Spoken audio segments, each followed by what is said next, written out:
Hello, I'm Tanner, and this week I'm going to be drawing this.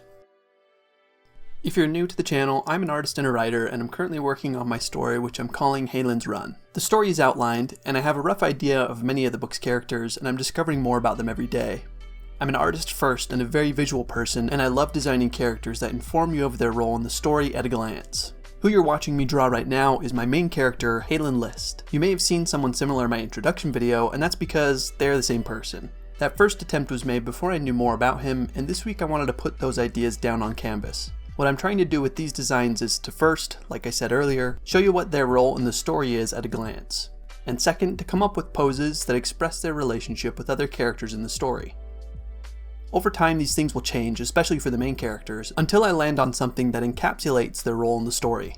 Halen is a soldier in his father's army, trying to prove himself worthy of acceptance. He's afraid of showing himself entirely to others because of how they might react, so he distances himself emotionally from them. What I tried to do with his last design was use armor, a shield, and a big collar to show that, which I still like. In this version I kept the collar and changed how he's holding the shield, and when the lineup is finished, he'll be facing away from the other characters to strengthen that idea. I took out the armor because it felt stiff and unwieldy, and Halen is supposed to be a capable fighter. While researching symbols for shame, I came across the story of Cain from the Bible. There were some interesting similarities between him and Halen. Cain is an exile, a wanderer, and a fugitive. He was an unstable man who was afraid to be away from home. While Halen didn't kill his brother, he does feel responsible for his disobedience, and he runs away from suffering the consequences of his actions. As a consequence of Cain's sin, he was cursed with a mark. I put a white streak in Halen's hair and spots in his cloak to symbolize impurity. Everywhere Cain farmed, it would yield no produce. In Halen's mind, he is a curse, and unless he is exactly obedient to his father's wishes, people around him will die. I tried to use a dead leaf in his design for the silhouette of his cloak, but I don't know if it was very successful. I might return to this idea to make it stronger. I put a leaf on his shield, but the construction of it isn't very good. Halen is trying to escape his past, and the phantom behind him is a physical representation of his guilt. He thinks remaining obedient to his father will make it go away, but it's a part of him. I tried to make the phantom a reflection of Halen, so I used the same colors. The bandages are like strings from his collar, and the edges of the cloak are frayed and weathered. While I like the drawing, I don't really like the rendering, so there's still a lot to do here to make it look like a ghost, but it's good for now.